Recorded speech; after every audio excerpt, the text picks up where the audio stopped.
If you ever watch game reviews, you've likely seen some from IGN. And while they really love to give 7 out of 10, sometimes they give different scores.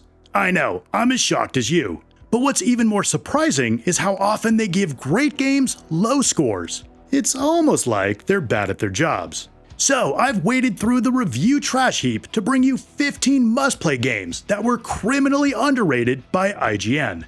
I've left links to any full reviews just below the like button, but for now, let's dive in.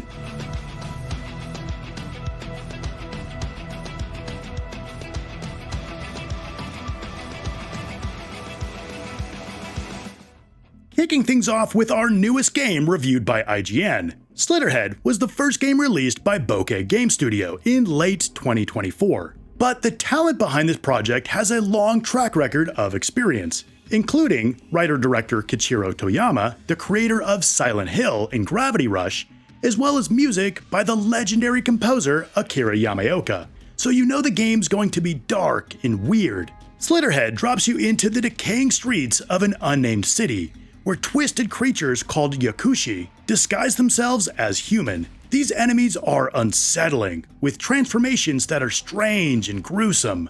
The art direction thrives on the uncanny, blending the mundane with the horrific, giving you that sense of something not quite right wherever you go. The gameplay focuses on fast-paced action rather than pure survival horror. You'll use a mix of melee and ranged weapons to take down enemies, and each encounter is a test of reflexes and resource management. The combat system feels fluid and responsive, with a surprising depth that rewards experimentation. The narrative weaves a tale of loss, morality, and the blurred lines between humanity and monstrosity. While some story beats are predictable, Toyama's knack for psychological tension keeps you invested. And that holds true with the incredible, chilling sound design. From the subtle creak of floorboards to the horrifying screams of the Yakushi as they reveal their true forms. The audio work keeps you on the edge, with the soundtrack masterfully blending eerie tones with moments of high-octane intensity. IGN gave Slitterhead a 5 out of 10, criticizing the repetitive missions, enemy variety, storyline, and combat. For a comparison, this is half-point worse than the score they gave to Duke Nukem Forever. And while I have a small soft spot for Duke, Slitterhead is not the same level, let alone worse. It's a gruesome, stylish, and captivating title that might not be perfect, but it's a clear reminder of Toyama's unique vision in the gaming world. If you're a fan of atmospheric horror with a strong narrative punch, this is a ride worth taking.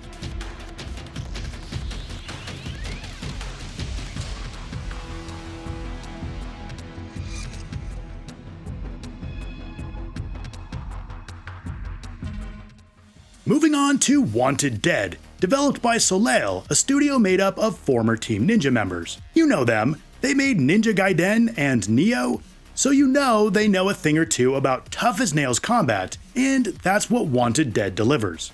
At its core, it's a tight mix of third-person shooting and hack-and-slash action. You play as Lieutenant Hannah Stone, the leader of a police task force in a dystopian future. It feels like a neon-drenched 80s action movie with insane characters, over-the-top scenarios, and a self-aware humor that's totally my vibe. The gunplay is decent, with satisfying headshots and explosive set pieces, but it's the katana combat that steals the show. Chaining together parries, executions, and combos feels brutal and rewarding, especially once you really get a handle on the mechanics and don't try to play it like every other game. Outside of combat, there are wacky minigames like karaoke and ramen eating contests that give the game a ton of personality. Visually, it has its moments, with stylish character designs and environments that feel pulled straight from a cyberpunk fever dream, even if it's clear there isn't the same budget as actual Team Ninja games. IGN gave Wanted Dead a 4 out of 10, which is the same score as Gollum. Yeah, you remember that pile of turds? And their review for Wanted Dead has some of the worst criticisms ever, like there are no air combos. Yeah, no shit, not every game has air combos. They gave GTA San Andreas a 9.9. If only it had air combos, it could have gotten a 10. Well, Rockstar has a chance to make up for it with GTA 6. Wanted Dead won't be for everyone, but it's also undeniably entertaining in its own chaotic way. If you're a fan of old-school action games and can look past the lack of air combos, you should give it a try.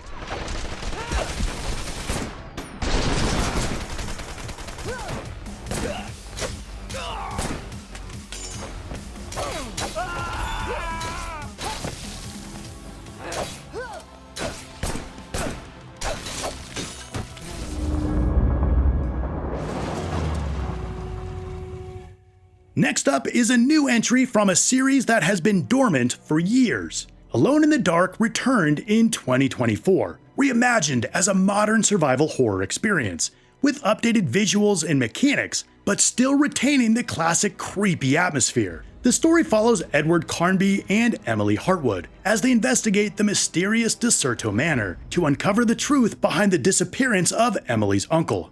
The narrative is steeped in gothic horror, blending Lovecraftian influences with psychological terror. Each character offers a unique perspective on the story, encouraging multiple playthroughs to uncover every secret. The atmosphere is undeniably the game's strongest asset. Deserto Manor is a character in itself.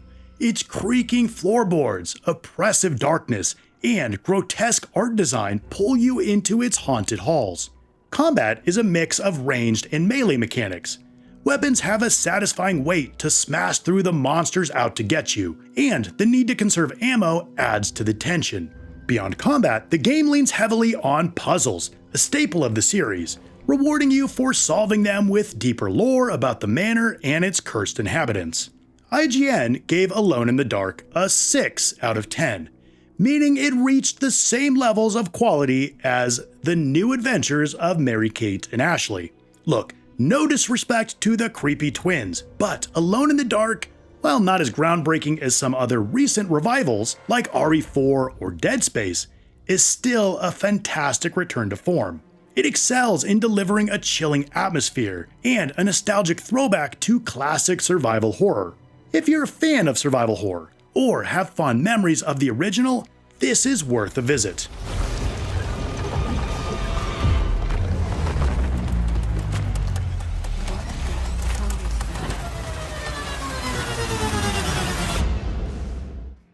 Okay, if you've spent any time on my channel, you know I'm still salty about this one.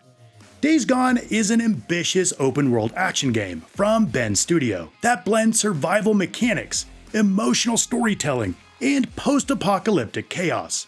Set in a rugged, zombie-infested Oregon, the game follows Deacon St. John, a biker-turned-drifter, as he navigates a world overrun by freakers, while searching for meaning after losing everything.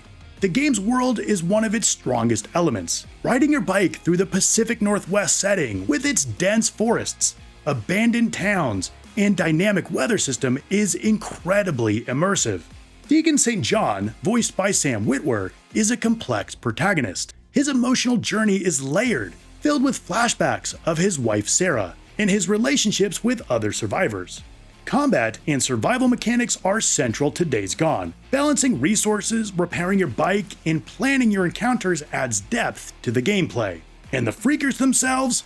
Holy shit. They are a terrifying highlight, especially in large hordes. Facing hundreds of them at once when you're low on supplies and on the brink of death is one of the most butt-puckering experiences in all of gaming. IGN gave Days Gone a 6.5 out of 10, the same score as Anthem by the way. And sure, you might say that's not a terrible score, but competing against the other big-budget Sony exclusives, it might as well have been a 1. For the quality and depth of this game, it simply deserved better. Days Gone is a game with grand ambitions that are largely realized. Its world building, freaker hordes, core gameplay loop, and emotional storytelling all shine in a way that few games can. For fans of open-world survival games, and those who enjoy a good post-apocalyptic story, it's worth puckering for.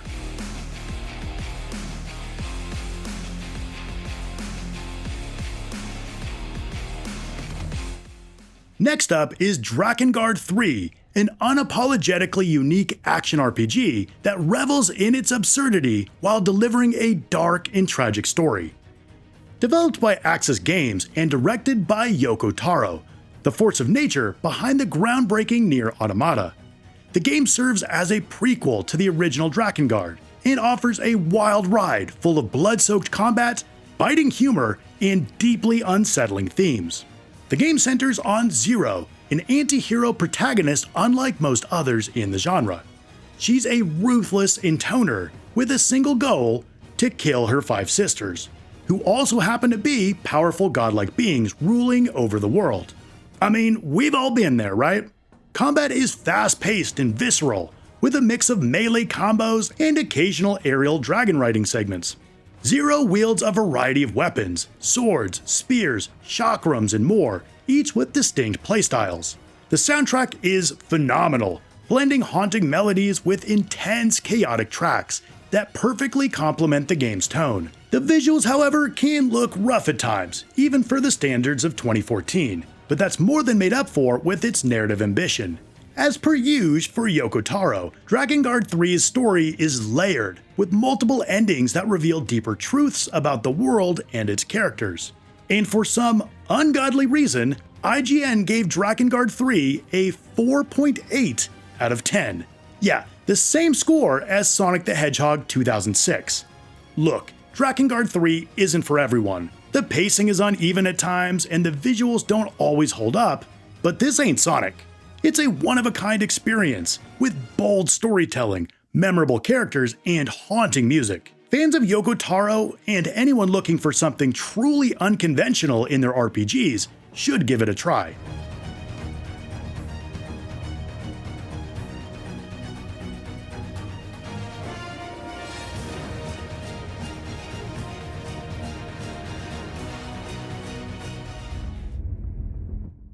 Moving on to another game that took a road less traveled, and the first game by Hideo Kojima after breaking away from Konami. Death Stranding is certainly one of the most polarizing games in recent memory. Equal parts delivery simulator, open-world exploration, and philosophical meditation on human connection, Death Stranding is an experience unlike any other. Whether it resonates with you, however, depends entirely on your willingness to embrace its unconventional design. Set in a post-apocalyptic America fractured by an event known as the Death Stranding, you play as Sam Porter Bridges, portrayed by Norman Reedus, whose mission is to reconnect isolated cities and communities while delivering essential supplies. It's a story steeped in metaphor, with themes of isolation, interdependence, and the burden of carrying others' weight, both literally and emotionally. The core gameplay revolves around traversal, as you trek across vast, desolate landscapes to make deliveries. On its face, the idea of hauling packages might seem mundane, but Death Stranding turns it into an intricate balancing act. Terrain matters. Every rock, hill, and river is an obstacle to overcome. Managing your cargo weight, plotting efficient routes, and upgrading your gear to make traversal easier creates a surprisingly engaging loop. And that's not to mention the hauntingly surreal encounters with BTs, the game's ghostly antagonists, and the hostile human factions adding tension to your journeys. There's just so much more that I couldn't possibly cover here, but IGN still managed to give the game a 6.8, a score equal to that of BMX XXX. And while the idea of strippers combined with Tony Hawk but on bikes is admittedly awesome, it doesn't hold a candle to Death Stranding. It's a visually breathtaking and bold vision, a profound meditative journey that challenges what video games can be. If you're curious about the intersection of narrative, mechanics, and philosophy in gaming, Death Stranding is worth experiencing. Just be prepared for an adventure that's as unconventional as it is unforgettable.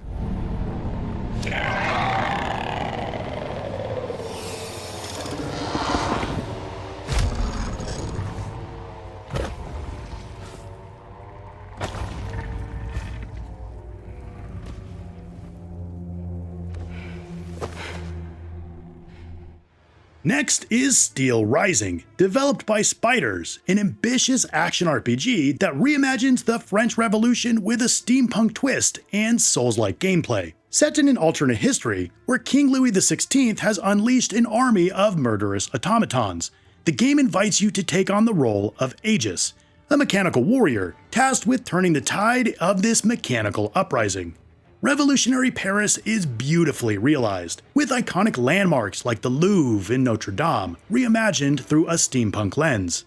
The environments are hauntingly atmospheric, balancing grandeur with decay, offering an interesting exploration of oppression, revolution, and humanity through Aegis' journey. Gameplay is heavily inspired by the Souls formula, with weighty combat, challenging enemies, and a stamina management system at its core. Aegis is far more agile than traditional Souls-like protagonists, allowing for faster, more fluid combat. The variety of weapons, from heavy hammers to rapid-fire wrist cannons, gives you freedom to experiment with different playstyles. Oh yeah, and Aegis can climb, dash, and grapple to explore areas in ways that feel fresh for the genre, adding a welcome layer of verticality to exploration. One area where the game absolutely excels is its sound design. The clanking of automatons, the heavy impact of weapons, and the haunting soundtrack all enhance the steampunk aesthetic and immerse you in the world.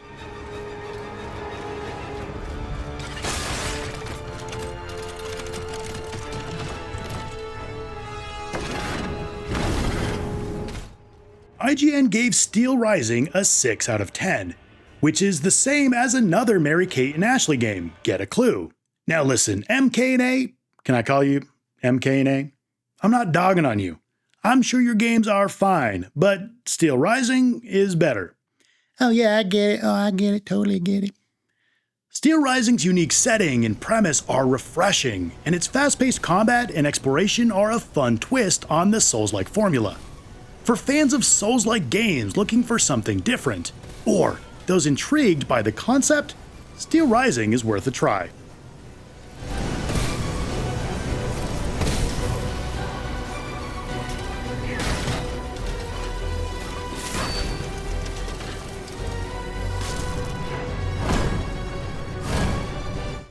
Alright, if there's any company that doesn't need me coming to the rescue, it's Nintendo. But IGN gave Mario and Luigi Brothership a 5 out of 10. A 5! That's the same score they gave to Aliens Colonial Marines. And regardless of what you feel about Brothership, it ain't Colonial Marines. What it is the newest entry in the popular Mario RPG series. This time the story takes place aboard a massive mysterious ship that has appeared off the coast of the Mushroom Kingdom, whisking Mario, Luigi, and their friends into a new maritime-themed escapade. While the game sticks to the series' tried-and-true formula, it also introduces new ideas that make it feel like a welcome addition, rather than a simple rehash. Gameplay-wise, Brothership retains the turn-based combat system the series is known for, with a focus on timing-based attacks and dodges. The combat feels as satisfying as ever, but the game spices things up by introducing naval-themed abilities. These new mechanics add a fun layer to battles without overwhelming you, though they can make some of the encounters feel a bit easier than in previous entries. Visually, the game oozes that Nintendo charm, with bright, colorful environments and charmingly expressive characters full of personality. The game plays things safe, never straying too far from the tried-and-true formula established in earlier games. So that could be disappointing if you were hoping for a shakeup.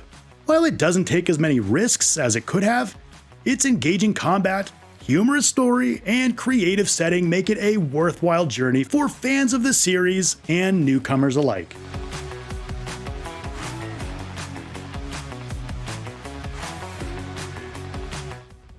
Okay, you may be shocked by this next game. If you've never played it, you probably think it's terrible, and IGN has a big hand in it. Forspoken, developed by Luminous Productions, is an ambitious action RPG that pairs a sprawling open world with fast-paced magical combat. The game tells the story of Frey Holland, a woman from New York who's isekai'd away to the fantastical world of Athea. The narrative centers on Frey's journey to save Athea from the corruption known as the Break, while uncovering the truth about her own origins. Most of the criticisms focused on Frey's dialogue, voiced by Ella Balinksa, whose modern, snarky attitude clashes with the more medieval setting of Athea. And while the writing can feel inconsistent at times, I was surprised at how often I was genuinely entertained, especially between her and her sentient bracelet companion, Cuff. Athea itself is a visually stunning world, with vast landscapes, towering ruins, and diverse biomes. The heart of Forspoken lies in its combat and traversal systems. Frey's magical abilities are flashy and dynamic, allowing you to string together a variety of spells in fast-paced battles. Switching between elemental powers to exploit enemy weaknesses feels satisfying, and the visual effects make every attack look spectacular. Traversal is equally exhilarating, with Frey's parkour-like movement allowing her to zip across the landscape. Using her magic to scale cliffs, leap over obstacles, and glide across water is a highlight, even if the map might be a touch too big. IGN rated Forspoken with a 6 out of 10, the same score as the decidedly more clunky Earthworm Jim 3D. However, Forspoken excels in its visual presentation, spellcasting, and traversal mechanics. And while there are legitimate criticisms about how the story unfolds, they were much more overblown in my experience. And if the flashy combat and fast-paced traversal look cool to you, it's a world worth getting lost in.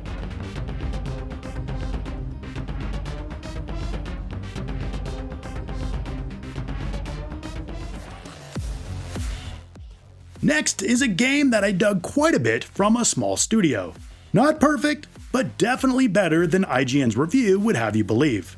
Soulstice is a stylish action game developed by Reply Game Studios that pays homage to classic hack-and-slash titles like Devil May Cry and Bayonetta.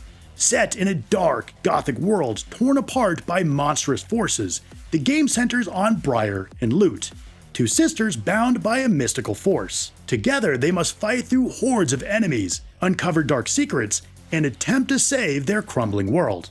While Soulstice doesn't reinvent the genre, it delivers a solid experience with its atmospheric world, compelling characters, and intense combat. And yeah, the combat is a standout. Briar wields a variety of weapons, from heavy hammers to nimble dual blades, each offering distinct playstyles. Lute's role adds a cool twist, as you use her to counter enemy attacks, cast spells, or weaken specific foes. This dual character mechanic adds a ton of depth to the gameplay, requiring careful coordination between offense and defense. Boss battles are another highlight, testing your mastery of the mechanics against a variety of grotesque and challenging monsters. Visually, Soulstice is a feast for the eyes. Its gothic aesthetic, towering architecture, and haunting atmosphere are beautifully realized, with striking character designs and impressive visual effects. IGN rated Soulstice a 5 out of 10, which is the same score as Mighty Doom, a game they described as a monetization nightmare. And to be clear, there are no predatory monetization tactics in Soulstice whatsoever. Soulstice is a love letter to fans of classic hack-and-slash games. Its fluid combat, compelling dual character mechanics, and gorgeous aesthetic make it a worthwhile experience, even if it doesn't fully escape the shadows of its inspirations.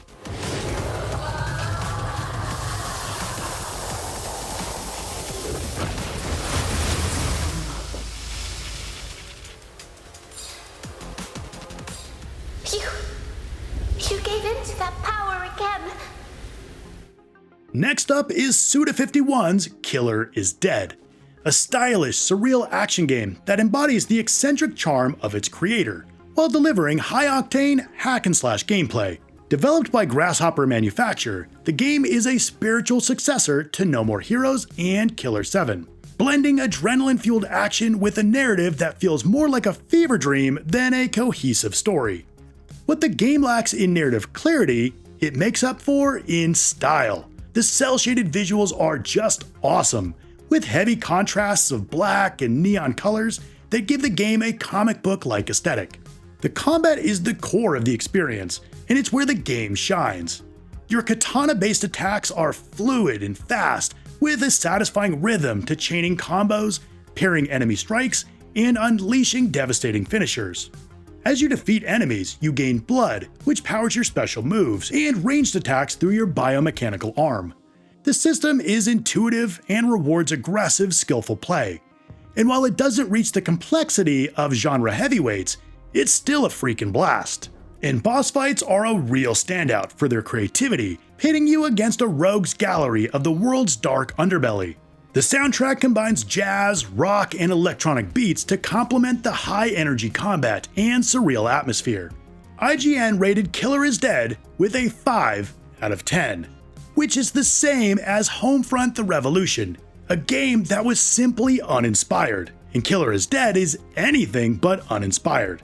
Now, the Gigolo missions may not be for everyone, particularly the prudes, and the game's short, coming in at around 10 hours. But look, I'd much rather have a short and unique experience than one that's bloated and bland.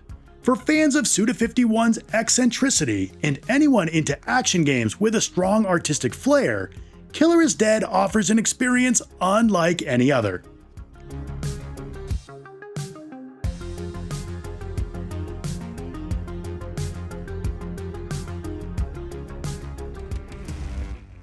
Moving on to another underrated Suda51 game.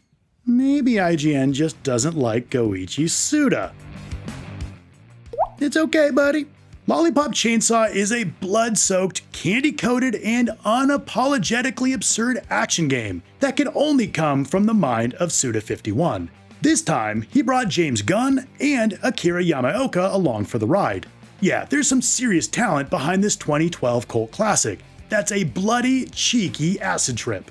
The story follows Juliet Starling, an 18-year-old cheerleader from a long line of zombie hunters, as she battles the undead that have overrun the town.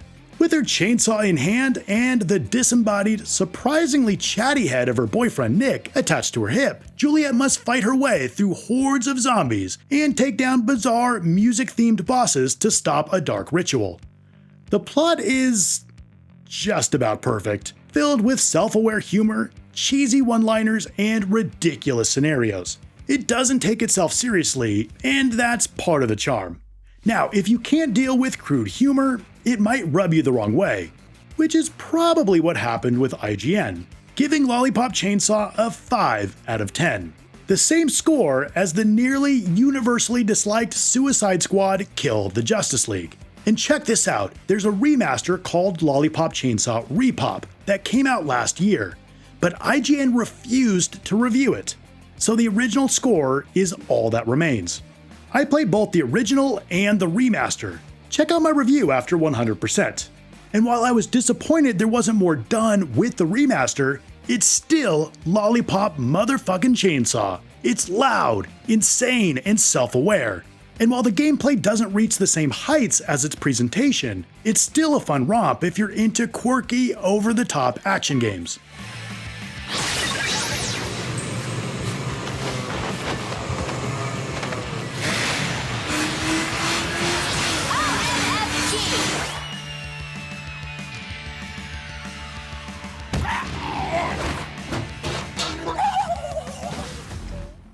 Moving to the highest rated game on this entire list, and while I still think it was too low for its quality, you just know IGN fought to give it a score this high.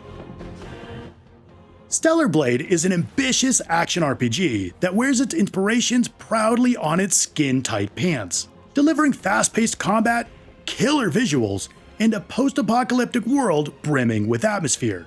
Developed by Shift Up, this Sony exclusive offers a mix of stylish hack-and-slash mechanics and emotional storytelling. Taking place in a desolate future where humanity has been pushed to the brink by grotesque alien creatures, you take on the role of Eve, a warrior on a mission to reclaim Earth and protect the last remnants of humanity. The gameplay draws clear inspirations from Nier Automata and Bayonetta, emphasizing fast, fluid melee combat and precise dodging. Boss battles are badass, pitting Eve against towering monstrous foes in visually striking encounters that demand quick reflexes and strategy. And speaking of visually striking, just take a look.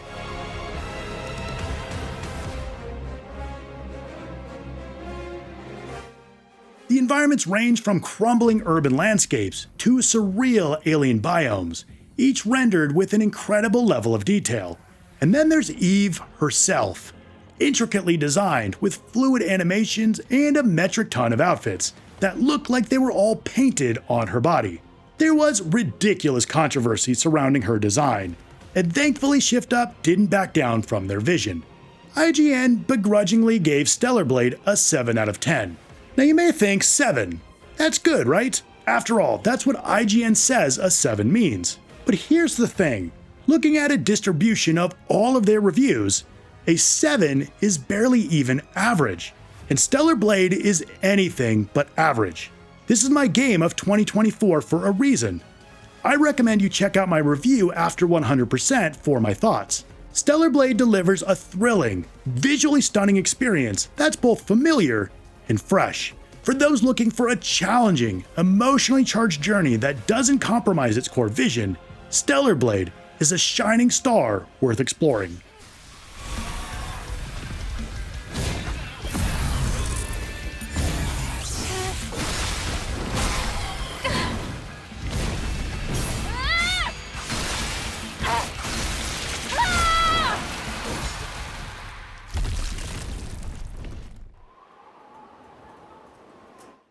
Next is the lowest rated game on this entire list, and man, this one still stings after nearly 20 years.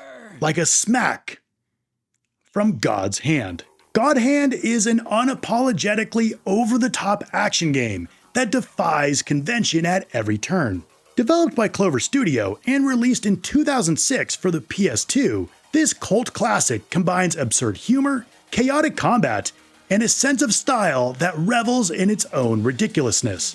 While it's rough around the edges, God Hand's a truly unique experience that rewards those willing to embrace its quirks and high difficulty. The story follows Gene, a laid-back martial artist who gains the titular God Hand, a legendary power capable of taking on armies of demons and saving the world.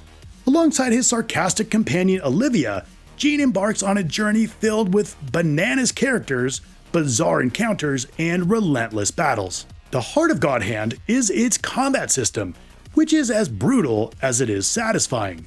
You can assign a wide variety of moves to Gene's arsenal, creating custom combos tailored for your playstyle.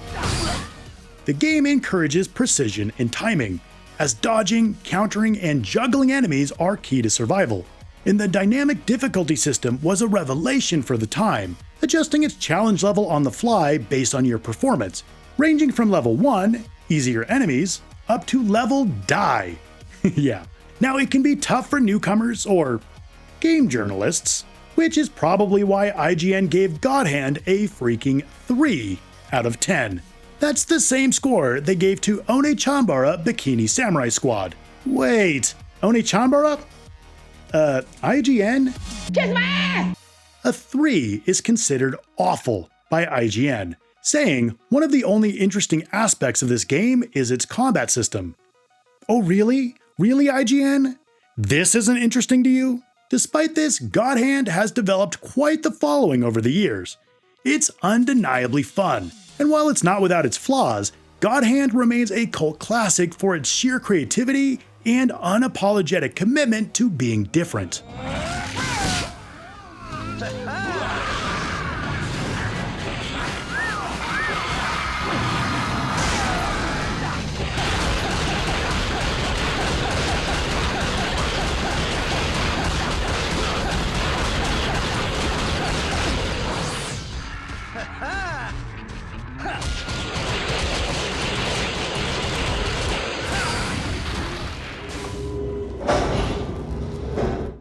The last game on this list may very well be the most bafflingly bad review ever from IGN, and that's saying something.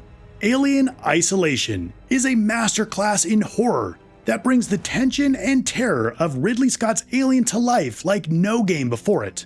Developed by Creative Assembly and released in 2014, the game delivers an experience that's as nerve-wracking as it is faithful to the 1979 film. With some of the absolute most butt-clenching stealth gameplay, incredible atmospheric world building, and dynamic enemy AI, Alien Isolation is a love letter to fans of the franchise. Set 15 years after the events of the original film, the story follows Amanda Ripley, the daughter of Ellen Ripley, as she searches for answers about her mother's disappearance. Amanda's journey takes her to the Sevastopol, a derelict space station where chaos has erupted. At the heart of Alien Isolation is the xenomorph itself, a single, relentless predator that stalks Amanda throughout the game. Unlike many survival horror games, the xenomorph can't be defeated, only avoided. And that's easier said than done, since the creature adapts to your strategies, making every encounter unpredictable and terrifying. Every creak, hiss, and distant footstep adds to the unease.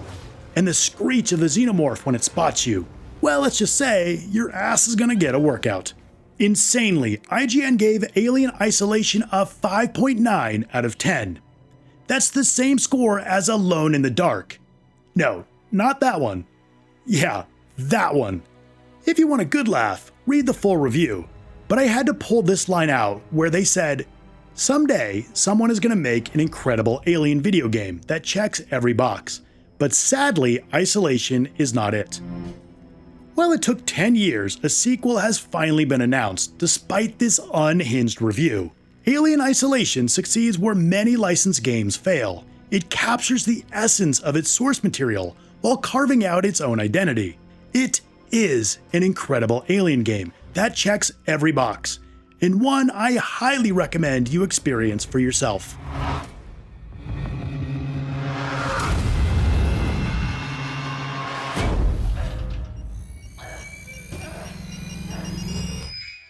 Okay, there are 15 must-play games. Are they perfect? No. No game is. But they were all criminally underrated by IGN. And yeah, it's fun to dunk on IGN, and frankly, it's pretty easy. But these inconsistencies matter. With millions of subscribers and readers, IGN has a ton of influence in shaping sentiment, and I simply want them to do better. Which game did I miss? And how would you rate this video out of 10? Let me know in the comments down below. Now, if you want more videos like this, hit like, subscribe, and check out my video right here. And for everything else, stick with IGN. Keep your senses sharp, react swiftly, aim accurately, and you'll return here with a full backpack many times.